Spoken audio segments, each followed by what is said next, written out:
Hello everyone, welcome back to my IELTS speaking test series, IELTS Talks with Karishma.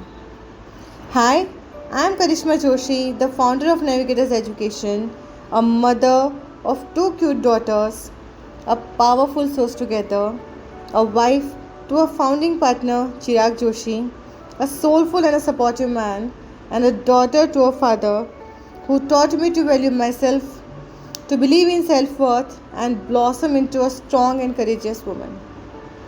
I am a certified trainer by IDP Australia, British Council, Cambridge University, PTE, and TOEFL 2.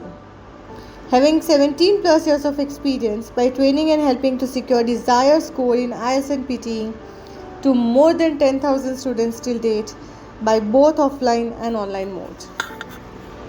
So guys, देखते हैं आज का हमारा Q का topic कौन सा है. So today our Q का topic is to describe a story someone told you and you remember. मतलब कि हमें यहाँ पे एक ऐसी स्टोरी के बारे में बात करना है कि जिसे हमें किसी ने कही है और जो हमें याद रही है. तो सबसे पहले हमें बताना है कि वो स्टोरी कौन सी है, किसके बारे में है, किसने हमें ये स्टोरी बताई, why you remember it and how you felt about it. सो हम लोग जो है हमारी लाइफ में ख़ास करके बचपन में बहुत सारी स्टोरी सुनते हैं. हम लोग ज़्यादातर बेड टाइम स्टोरी सुनते हैं हमारे ग्रैंड पेरेंट्स से, और बहुत सारी ऐसी स्टोरीज़ होती है जो हमें अभी तक लाइफ में याद रह चुकी होती है. तो बस उसी में से कोई एक स्टोरी के बारे में हमें बात करना है. सो यहाँ पे सबसे पहले मैं आपको बताऊँगी एक स्टोरी के बारे में, जो है कि स्टोरी एक छोटे बच्चे की और जिसका नाम है मोगली. हम बहुत सारे लोगों ने ये स्टोरी सुनी भी है, देखी भी है, पढ़ी भी है. तो आप बता सकते हो कि how we can start. Like I would like to say that my childhood has really been very wonderful because I was really blessed to have both of my grandparents and I got the nurturing from both of them.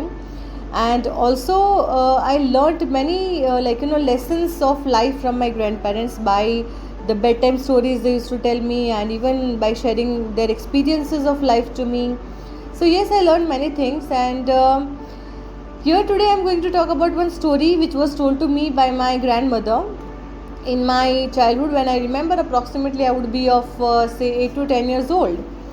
And the story is about a boy, a small boy, and his name is Mowgli. And this boy was left or lost somehow by his parents in the forest.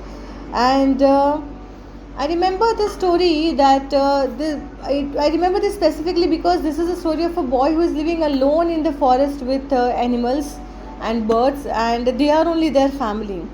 So in childhood, when I used to listen this story, I felt that this is something amazing and different, that how can a human being live his life with animals. But I was really happy to know from this story that how animals were loving towards him, how they were caring of this human child, how they used to feed him when he was very very young by giving him fruits and all. So I think that the love and the bonding between the animals and human being shown in this story was really amazing. And I really feel very proud and happy that this kind of stories are really meant to taught person or human beings to have your bonding with nature, have your bonding with animal. I think that in today's time many people are not liking animal, they are not having feelings for animals. But I think that when in childhood this kind of stories are told to children, I think that bonding between the nature, environment, animals and human beings will come much more closer. And I think that after listening to this story, it has really touched my heart, and today also I have that soft corner and feeling for animals, and I think that is just because of the story that I heard. So guys, इस तरीके से आप भी अगर कोई story के बारे में जानते हो तो उसका आंसर बना सकते हो. एक और स्टोरी के बारे में बात करूंगी जो भी ज़्यादातर शायद आप लोगों में से सुनी होगी आपने स्टोरी. तो अगर आपको वो स्टोरी भी इजी लगे तो आप उसको भी आपका आंसर बना सकते हो. तो मैं यहाँ पे बताऊंगी कि जैसे मैंने स्टार्टिंग किया था तो वो सेम ही स्टार्टिंग आप रखो कि well my childhood has been really blessing for me. I was nurtured by my both grandparents and I've learned many things from them. And today I'm going to talk about one story which I heard from my grandfather.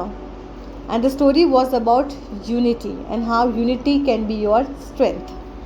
So I remember this when I was a child. जब मैं बहुत छोटी थी, approximately 8 से 10 साल की रहूँगी, तो उस वक्त एक दिन बेड टाइम में मेरे दादाजी ने मुझे ये स्टोरी सुनाई थी. और उन्होंने मुझे ये सुनाई थी स्टोरी कि लाइक एक ओल्ड मैन था जो एक गांव में रहता था और उसके 4 बच्चे थे, वो बहुत ही झगड़ते रहते थे। तो एक दिन उसको लगा कि let me teach him a lesson of unity, कि झगड़ना नहीं चाहिए उन लोग को। तो उसकी वजह से वो एक दिन उसके बच्चों को बुलाता है and he is giving one stick to each of them and asking them to break. तो वो लोग अच्छे से तोड़ देते हैं। उसके बाद that old man is giving them a bundle of sticks and asking them to broke, but none of his 4 boys able to broke that bundle of sticks. और सारे लोग वो ओल्ड मैन की तरफ देखने लगते हैं। तो उस वक्त जो ओल्ड मैन है, जो चारों बच्चों के फादर है, वो उनको बताता है कि see when you are alone any one can break you, that means any one can use you. और जब अगर आप लोग सब साथ में हो तो आपकी स्ट्रेंथ को कोई भी तोड़ नहीं सकता और आपका इस्तेमाल कोई भी नहीं कर सकता। सो इस तरीके से वो ओल्ड मैन ने अपने बच्चों को एग्जाम्पल दिया और उसके बाद उसके बच्चों ने झगड़ना बंद कर दिया and then after they really became very good and successful in their life. तो ये लेसन जब मैंने भी सुना था मेरे बचपन से, तभी से I am implementing in my life and I am trying not to fight with any of my cousins और मेरे siblings, and I try to make unity. And today also I understand the importance of unity, that how our unity can be our strength. So I really feel very good that I've learned this story in my childhood and it is really helping it in my today's life. So guys, आप भी इस तरीके से अगर आपने कोई भी story सुनी है, उसके बारे में आप थोड़ा जानते हो, तो बहुत डिटेल में नहीं चले जाना है क्योंकि आपके पास सिर्फ 1 या 2 मिनट का ही टाइम होगा. So don't go into more detail, just take the gist of that story और उसके कैरेक्टर्स को ले लो और जिस्ट को ले लो और उससे आपने क्या सीखा और आपको कैसा फील हुआ, बस इसी चीज़ों को लेके आप वो स्टोरी के बारे में अपना आंसर बना दो. क्योंकि अगर आप ज़्यादा चीज़ बोलने जाओगे तो स्टोरी इतनी ज़्यादा इलॉबरेट हो जाएगी कि फिर आप अपने आंसर के जो क्यों क्वेश्चंस आपको जो पूछे गए वो सारे के सारे आप कवर नहीं कर पाओगे अपने आंसर को. तो यही जो चीज़ें हैं क्यू कार्ड्स में, कई बार छोटी छोटी चीज़ें होती है कि हम लोग कई बार फिल्म की स्टोरी होती है या तो फिर हमारी कोई मेमोरेबल इवेंट होती है या तो फिर जैसे कि स्टोरी हमने अभी सुनी, तो ऐसी चीज़ें में कई बार क्या होता है कि आप स्टूडेंट्स जो हो वो स्टोरी बेस में चले जाते हो और वो पूरा बताने का ट्राई कर रहे हो एग्जामिनर को, और उसी चक्कर में क्या होता है कि आपको जो लास्ट में जो क्यू क्वेश्चंस होते हैं वो आपका आंसर नहीं कर पा रहे हो. ठीक है, तो उसकी वजह से आपका जो कोहिरेंस है वो नहीं रहता है और आप कहीं ना कहीं मार्क्स लूज़ करते हो. सो जैसे मैं आपको बता रही हूँ, थोड़ा बहुत कंटेंट ले लीजिए, उसके बेस ले लीजिए, ले लीजिए, जिसकी वजह से क्या होगा कि वो पूरा क्या कहना चाह रहा है वो एक समझ में आ जाएगा और उस तरीके से आप भी कंफ्यूज नहीं होंगे और आपका एक बहुत बहुत बहुत ही अच्छा आंसर तैयार हो जाएगा. सो गाइस, आप भी आज ही अपना ये क्यू कार्ड प्रिपेयर कर लीजिए और जैसे कि मैं हमेशा कहती आ रही हूँ कि उसको हमेशा आप रिकॉर्ड कीजिए आपके आंसर्स को. उसकी वजह से क्या होगा कि आपको पता चलेगा कि आपने कितने अच्छे से आपको आंसर को प्रिपेयर किया है. So guys, see you tomorrow with one more Q card. Till then, bye bye, take care, and yes, don't forget to like and share this podcast with your friends and family.